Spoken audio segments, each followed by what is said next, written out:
ለይ ነው የምልሽ ማለት ነው። ይሄ ሳክስ ምናምን ሳይሆን ሐቂቃ ስነግርሽ እኔ ያው ወላሂ አልልሽም። ከፈለግሽ መኝ ካልፈለግሽ አትመኝ። እስልምናን ከመቀበል ይልቅ ከክርስትና መውጣት በጣም ከባድ ነበር። እጅጋዩ ወላሂ ነው የምልሽ። ከክርስትና መውጣት ከልጅነት ጀምሮ ያደግኩበት እንደ ማህበረሰብ ራሱ አንድ ላይ የሚልኩበት እንትን ነው። አብሶ ኦርቶዶክስ ሃይማኖት ሌሊት ሄደን ማህሌቱ፣ ቅኔው፣ ወረብ ሲዘመር ምናምን ያለው ቫይብ ምናምን በጣም በቃ የለመድኩትም ነበረ በጊዜው።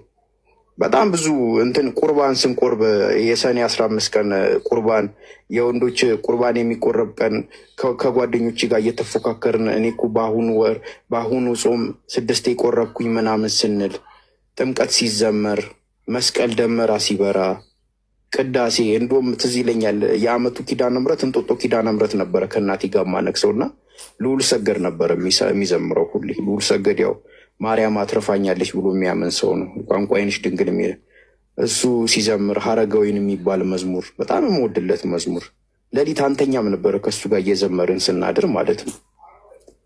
በቃ ብዙ ነገር ልነግርሽ፣ ገዳማት ሄደሽ ያለው ዝምታ ምናምን ብዙ ነገር ልነግርሽ ይችላለሁ። እና ከዚህ ጋር መለያየት መራራት ይከብድ። ጠይቂኛው መጽሐፍ ቅዱስ እያነበብክ ነው ወይስ ቤተሰብ እየተከተልክ ትሄዳለህ? ገዳማትም እንደ ጉዞ እንደ ኢንጆይ ለመሄድ ያህል ነው ወይስ መጽሐፍን እያነበብክ ትምህርቱ በስርዓት እየተማርክ ነው ስትከታተል ነበር? ስትሄድ እምነትን ስታራምድ ነበር? አሁን ምን እንደሆነ ታውቂያለሽ? እጅጋየሁ እኔ እንደ ምክር የምመክርሽ አዝኝልሽ ስለሚ ነው ሙስሊም ሁኚ ነው። ጥያቄውን መልስልኛ ሀባ ልመልስልሽ እኮ ነው። ግን እንዲህ እንደነገሩ ደግሞ የምነግርሽ ማለት ነው ሁሌ የምናገረው ንግግር ነው። አንድ ክርስቲያን ጥሩ ክርስቲያን መሆን ከፈለገ መጽሐፍ ቅዱስ ጋር ድርሽ ባይል ይሻሏል።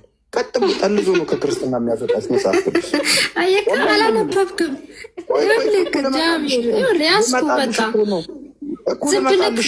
በእግር ተጓዝ ከቤተሰብ ጋር ተከተልክ እንጂ መጨረስኩኝ። እኔ እኮ የመለስኩልሽ ነው።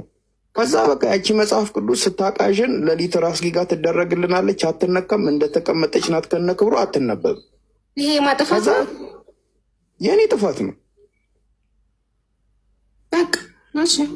እኮ። ከዛ ልጨርስልሽ። ከዛ አንድ ኢሳያስ ከዛ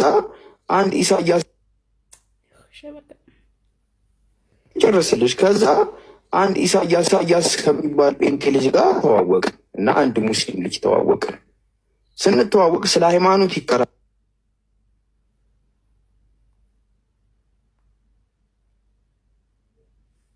ያም መጽሐፍ ቅዱስ ያውቃል፣ ይህም ቁርአንን ያውቃል። እኔ ልጅ በመሀል ጦጣውንኩኝ ማለት ነው። ከዛ ማንበብ ጀመርኩኝ መጽሐፍ ቅዱስ። ከዛ መጀመሪያ በቃ ከክርስትና ያስደነገጠኝ ነገር ከ5500 ዓመት በኋላ ከልጅ ልጅ ተወልጄ አድንሃለሁ የሚለው አቦክሾ አይደለ? ይሄ ቃል ኪዳን የለም መጽሐፍ ቅዱስ ውስጥ። አንድ የሚያስደነግጥ ነገር ማለት ነው። እና ሌላው ደግሞ እያመረረኝ የተቀበልኩት ነገር ስላሴ የሚለው ቃል መጽሐፍ ቅዱስ ውስጥ የለም። አብዛኛው ቤተክርስቲያን ውስጥ የምንማራቸው ትምህርቶች መጽሐፍ ቅዱስ አይደሉም። ገባሽ አይደለ? ሰው ይሄ ነገር እያስደነገጠኝ መጣና ከዛ በኋላ ምናልባት ቃል በቃል ላይኖር ይችላል ሀሳቡ ነው የሚለውን ነገር እንትን ለማለት የተለያዩ አባቶች ጋር ሄጄ ለመረዳት ሞክሬ ነበር። ግን ያው እነሱም ጥያቄ ላይ እንደሆኑ የተረዳሁት። ግን በጣም ከባድ ምናልባት ወደ 10 ዓመት ምናምን የፈጀ ጉዞ ነበር በዚህ ጆርኒ ላይ ማለት ነው። ጥያቄን ክርስትና ላይ በመፈለግ ብቻ ማለት ነው። እና የመጨረሻ አይ ቲንክ ወደ 2 ዓመት ምናምን ወይ 1 ዓመት ከምናምን ቲክቶክ ላይ ያው ክርስትና ላይ ጥያቄ እንዲመለስ ነበር የመጣሁት እንጂ እኔ እስልምናን አንድ ሙስሊም ሰው አላውቅም ነበር። እና ክርስቲያኖች ቤት ነበር የማዘወትረው። ያው ብዙ ነገር አለፈ። አልሐምዱሊላህ ዛሬ ሰለምኩኝ እና ይሄ ነው የሆነው። እና አንቺ አሁን እኔ ባሳይሽ ራሱ ከመጽሐፍ ቅዱስ ላይ በጣም የሚያስደነግጡ ቨርሶች ላሳይሽ ይችላሉ። አንዳንድ አንቺ አምንባቸዋለሁ ብለሽ ዶግማቲክ ብለሽ የምታስቢያቸው ነገሮች ምናልባት መጽሐፍ ቅዱስ ላይ ራሱ ይሉ እና ይሄ ነው እጅጋየሁ። ሌላ ጥያቄ ካለሽ መጠየቅ ትችላለሽ። ኦኬ፣ አሁን እንደሰማሁ ከሆነ በተረዳሁት በአካል ምልልስ እና በጓደኞቹ እርስ በርስ ዲቤት ሲደራረጉ አንተ መሀል ላይ ጦጣ ሆንክ ነገር እና እምነቱን ደግሞ ለማወቅ ዲቴል አልክ እንደተረዳሁት ማለት ነው። እና አባቶችን በስርዓት አልጠየቅም። አባቶችን ብጠይቅ በደንብ ነው የጠየቅኩት። በጣም አይመስለኝም። እውነት ስለ እውነት አይመስለኝም። ኩኬለሽ ገዳም ታውቂያለሽ? ደብረ ብርሃን ኩኬለሽ ገዳም መሄድ እኮ እንትን አይደለም። በቃ ትምህርት ነው። ገዳም መሄድ አንዱ እኮ ለምን ሄድክ ብለሽ ጠይቅኝ። አይደለም ጠይቅኛ። ኩኬለሽ እኮ አልኩሽ። ለምን እንደሄድኩ ልንገርሽ። እዛ አባቶች ካሉ ብዬ ሳምንት አሳልፌያለሁ። እንደገና ትልቅ አስተማሪዎች ያሉበት እንትን ይሄ ቅድስት ካቴድራል 4 ኪሎ ማለት ነው። እዛም በጣም ብዙ ጊዜ ተመላልሻለሁ። ሌላ አቡ ሳሪስ ታውቂያለሽ? እንትን አቡነ ገብረ መንፈስ ቅዱስ ቤተክርስቲያን ታውቂያለሽ? እሱም ቤተክርስቲያን ሳሪስ አዲስ አበባ ሳሪስ በቃ እዛ ትላልቅ አባቶች ያሉበት ቤተክርስቲያን ነው። እዛም ብዙ አዘውትር ነበር። መሄድ ብቻ ሳይሆን ጥያቄ የፈጠረብን ጥያቄዎች ጠይቀሃል? ኧረ እናቴ ሙልጭ እየተደረግኩ እየተሰደብኩ ነበረ የምወጣው። ማን ይሰድብሃል? እሱን እንኳን ተው። ጥያቄ መጠየቅ ወላሂ እዚህ ጋር አንዳንድበትን እምነት ለማስወጣት እናቴ እንደውም ስታግዘኝ ምን አለች መሰለሽማ?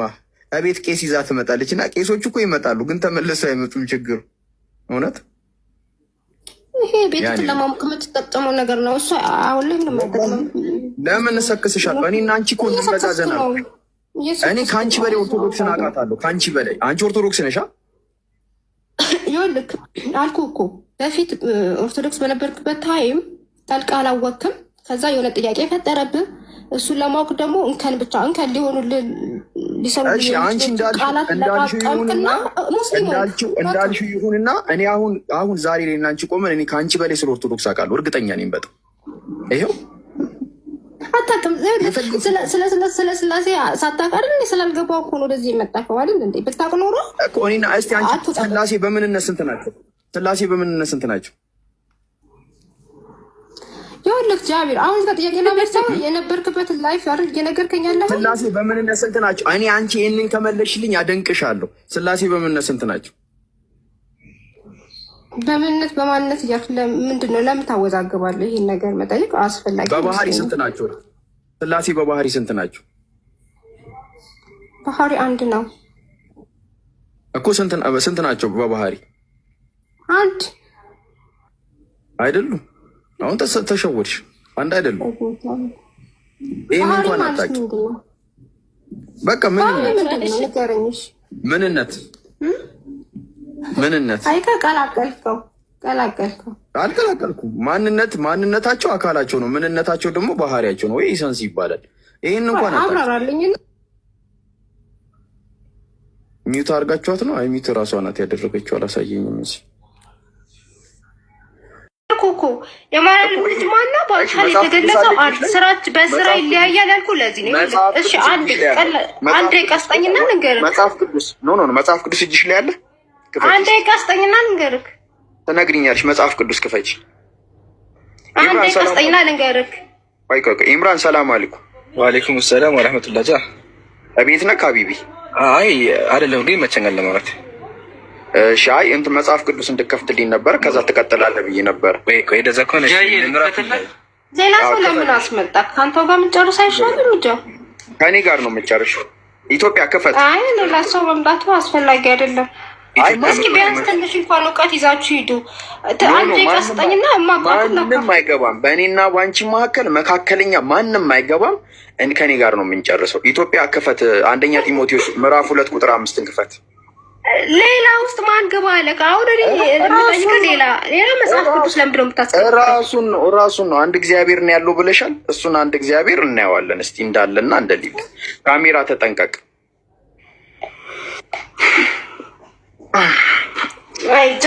እግዚአብሔር ልቦናህን ይመልሰው። እጅጋየሁ ለአንቺም አላህ ሂዳውን ይስጥሽ። አንደኛ ጢሞቴዎስ ምዕራፍ 2 ቁጥር 5 ዲቴል አጠይቀኝ። አባቶኔ ልጠይቀን የመጣሁት እኔ አስተማሪ ነው። እዚህ ጋር ምን ይላል? ቁጥር 5 እስቲ አንብቢው። በራሱ አንብበው። አንድ እግዚአብሔር አለና ይላል አይደለ? ስንት እግዚአብሔር አለ? አንድ ነው ሲጀመር። ማን ጀስት 3-4 በእግዚአብሔርና በሰው መካከል ያለው መካከለኛ ደግሞ አንድ አለ፣ እርሱም ሰው የሆነው ክርስቶስ ኢየሱስ ነው አለ። አሁን እዚህ ጋር የጠየቁሽ አንድ እግዚአብሔር አለና የተባለው ይሄ አንዱ እግዚአብሔር የማርያም ልጅ ነው። ያልገባህ አንድ ነገር ልትነሽ እዚህ ጋር እዚህ ጋር አንዱ እግዚአብሔር የተባለው የማርያም ልጅ ነው ወይስ አይደለም? በቃ ይሄን ያልገባኝ ይሄን የማርያም ልጅም እግዚአብሔር ነው። የማርያም ልጅ በአካል የተገለጸው ክርስቶስ ነው። የማርያም ልጅ ያልሆነ እግዚአብሔር አለ? በአካል ያልተገለጸ አለ። አብ አልተገለጸ። በአካል ያልተገለጸ ማርያም ያልወለደችው አካል እሱ እግዚአብሔር አይደለም? እግዚአብሔር ነው፣ ግን በአካል ተገልጾ የተወለደ አካላዊ ቃል ነው። ያልሆነ እግዚአብሔር አለ? የማርያም ልጅ ያልሆነ እግዚአብሔር አለ? እንዴት እንደዚህ ትላለህ? እግዚአብሔር ሲባል ለሁሉም ነው የሚጠቀሰው። አንተ ልጅ እዚህ ጋር አብ እግዚአብሔር ነው፣ መለኮት ነው። በእግዚአብሔር ተብሎ እግዚአብሔር ነው። አብ እግዚአብሔር ነው፣ እግዚአብሔር ነው። እሱ የማርያም ልጅ ነው። ይኸውልህ እግዚአብሔር ሲባል እዚህ ጋር ግልጽ ያለው ነው። እግዚአብሔር ለአብ ለወልድ ለመንፈስ ቅዱስ የምንጠቀመው ቃል ነው። አንተ ደግሞ አትድረቅ። አብ እግዚአብሔር ነው ወይስ አይደለም? አብ እግዚአብሔር ነው ወይስ አይደለም? እግዚአብሔር ነው። የማርያም ልጅ ነው ወይስ አይደለም? የማርያም ልጅ ሆኖ የመጣው ወደ ምድር አካላዊ ቃል ነው። የማርያም ልጅ ሆኖ የመጣው ማን ነው? አይደለም። ይሄ እግዚአብሔር አብ የተባለው የማርያም ልጅ ነው ወይስ አይደለም? እግዚአብሔር ነው። ግን የማርያም ልጅ ነው ወይስ አይደለም? በመለኮት እግዚአብሔር ነው። የማርያም ልጅ ነው ወይስ አይደለም? ማለት አብ እግዚአብሔር ከሆነ የማርያም ልጅ ናት ወይ ልጅ ነው ወይስ አይደለም? ይሄን መልሽ። የማርያም ልጅ ቃል ነው። መለስኩ። አንተ ምንድነው? የማርያም ልጅ ማን ነው ብዬ አልጠየኩሽም። ይሄ እግዚአብሔር አብ የተባለው የማርያም ልጅ ነው ወይስ አይደለም? መልሽ። ይሄን ሌላ ቦታ አትይ። እግዚአብሔር አብ አልተወለደም እኮ የማርያም ልጅ ነው። የእግዚአብሔር ልጅ ቃል ነው። ይሄ እግዚአብሔር የማርያም ልጅ ነው ወይስ አይደለም? መልሽ። ይሄን እግዚአብሔር አብ አልተወለደም። አንተ ለምን በጣም ቀላል ምንም አይገናኝ ነገር ነው ወይስ አይደለም? አብ እግዚአብሔር ነው ወይስ አይደለም? አብ ወልድ መንፈስ ቅዱስ እግዚአብሔር ነው። እግዚአብሔር ነው አብ ወይስ አይደለም? እንደናው እንደምን ጥያቄ ነው? የማርያም ልጅ ነው ወይስ አይደለም? መልሰ እዛው ነክ እኮ ካልመለሽ መቼ እኔ እኮ ኢማ ኮመንት ላይ ግን ለምንድን ነው እንትምቱ ጃገገሞ ብላችሁ ጻፉ አልኳቸው። ገገማ ነኝ የሚገርሽ ላይክ ፕራውድሊ ማለት ነው። አልፋታሽም። ይሄ እግዚአብሔር የማርያም አረ ከስር ያሉት ራሱ ምንም በቃ ዝም ብሎ ማጨብጨብ ነው እንጂ ለመረዳት ምንም እንኳን እንትን አይላችሁ። በእኔ ወጥቶ እኮ ነው። መልሽ። ይሄ እግዚአብሔር የማርያም ልጅ ነው ወይስ አይደለም? መልሽ። ይሄን ኮሽ ሲጀመር ይኸውልህ የስላሴ ትርጉም ሳይገባ እኮ ይሄ መጽሐፍ ገልጾ አጣመክ ነው የምትረዳው እንዴ? ቀላል አጣምመዋለሁ እንዴ? አሁን እኮ አንቺ ልታቃኝልን መጣሽ። በመካከላችን አጣመክ ነው የምትረዳው። አብ እግዚአብሔር ነው አልሽን። ይህ እግዚአብሔር የማርያም ልጅ ነው ወይስ አይደለም? የማርያም ልጅ አካላዊ ቃል ነው። የማርያም ልጅ ማን ነው ብዬ አልጠየቁሽም። ይሄ አብ የተባለው እግዚአብሔር የማርያም ልጅ ነው ወይስ አይደለም? አብ የቃል አባት ነው። እሺ ገባ። አብ የማን አባት ነው ብዬ አልጠየኩሽም። ይሄኛው እግዚአብሔር የማርያም ልጅ ነው ወይስ አይደለም? መቼም ነው ማለት አንተ እውነት ደረቅ ነህ። አትጃት መልሽ። ምን ልመለስኩ እኮ አንተ እኮ ነው። ይሄ እግዚአብሔር የማርያም ልጅ ነው ወይስ አይደለም? መልሽ። ይሄን ማርያም የወለደችው ቃልና ክርስቶስ ነው። ማርያም የወለደችው ማንን ነው ብዬ አልጠየኩሽ። ማርያም ማንን የወለደችው ካልኩሽ የእግዚአብሔርን ቃል ወልድ የተባለውን ነው ትኛለሽ። እኔ የጠየኩሽ ጥያቄ እሱ አይደለም።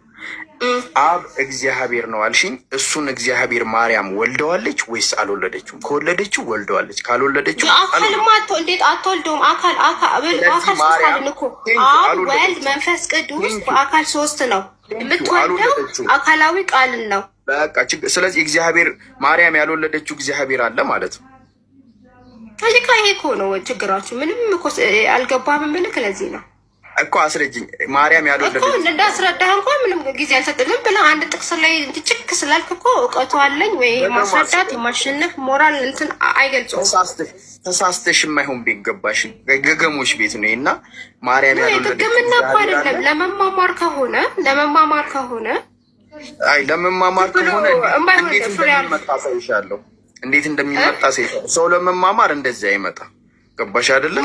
እኔ በአመጣጥሽ ነው የመለስኩሽ። በነገራችን ላይ አንቺ በምትመጭበት በፈለግሽው አመጣጥ ማለት በጣም ስዊት ሆነሽ ከመጣሽ እኔ ከአንቺ በላይ ስዊት ሆንልሻለሁ። አሪፍ ሆነሽ ከመጣሽ ማለት ነው። የጠየቅኩት ጥያቄ ራሱ እኮ አልመለስክም። ለምን መልስ የለህም?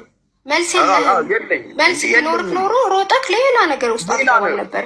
አቅም ያለው ሰው መልስ ቢኖርክ ኖሮ እሱን ትመልስልኝ ነበር። ግን ጀስት ምንም እኔ ለማለት የፈለግኩትን ሳትረዳ አንድ ጥቅስ አምጥተህ እንደዚህ ነው ብሎ ስለ ድርቅ ለማምለጥ ነው ያ ስለከበደኝ ለማምለጥ ከበደ አባቴ እኔን ይክበደኝ።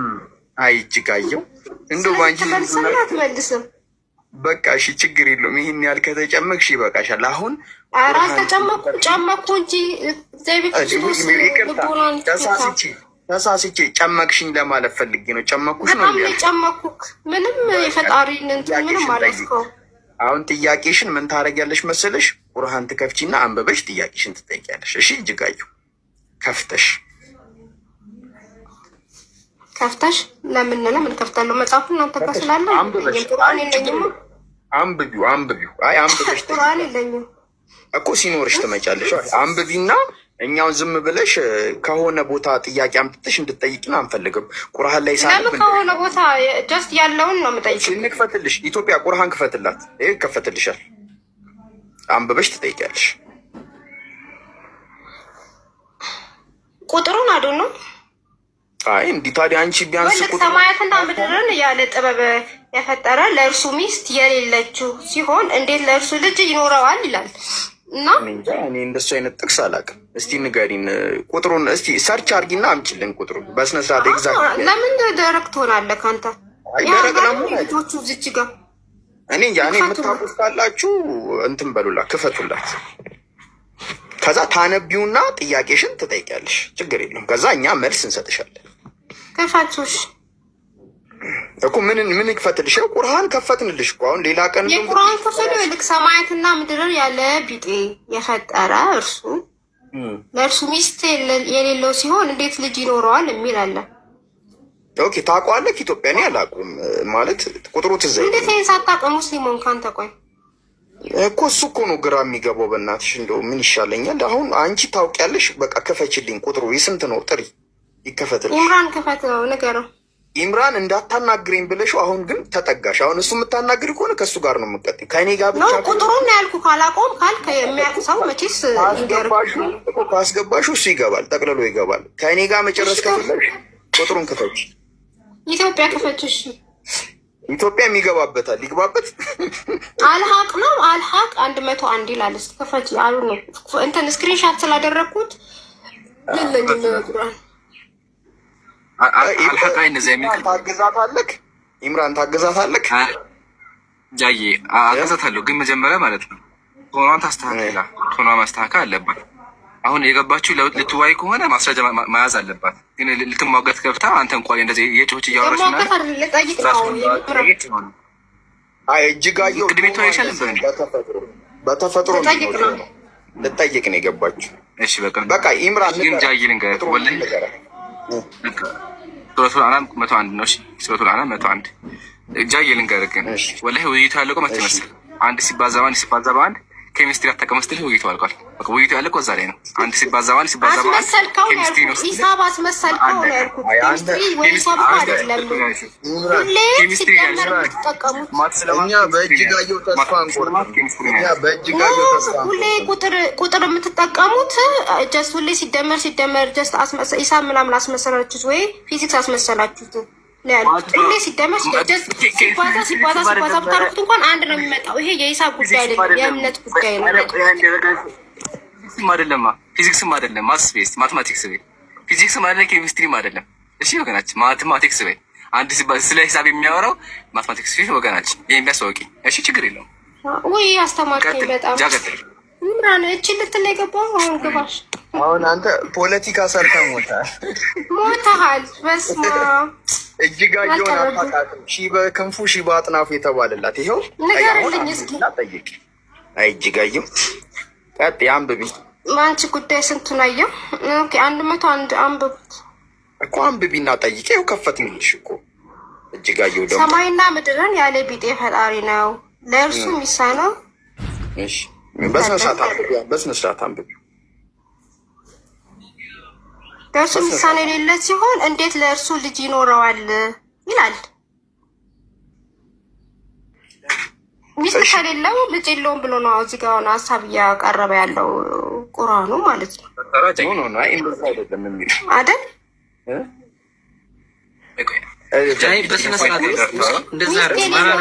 እንዴት ልጅ ይኖረዋል ይላል።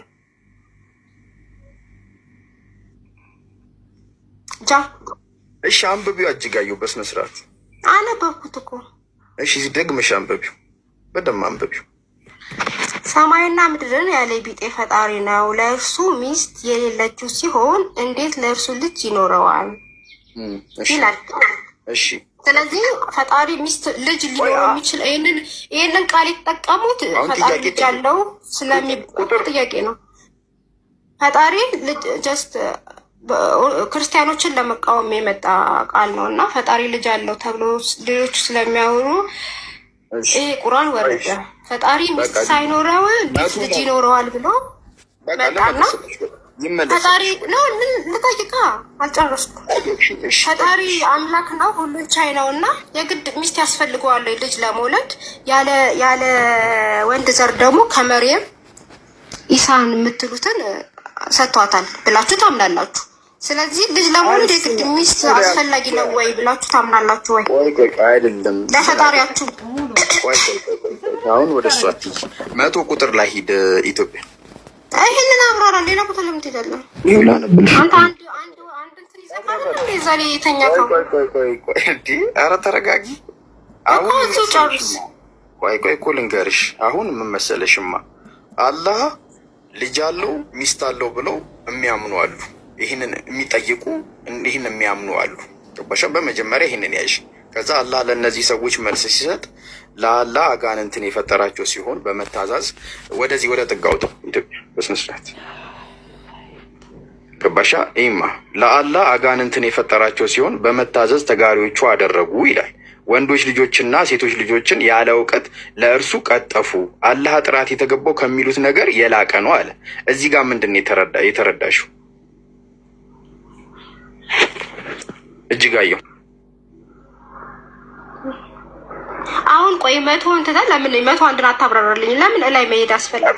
ኮንቴክስቹዋሊ እኮ ላብራራልሽ ነው። አሁን ምን መሰለሽማ፣ ካልገባሽ እኔ አብራራልሻለሁ። ገባሽ አይደለ? 101 አብራራልኝ እኮ እንመጣለን። ይሄንን አንብበን እኮ ወደ 101 እንሄዳለን እኮ። አሁን ኮንቴክስቹዋሊ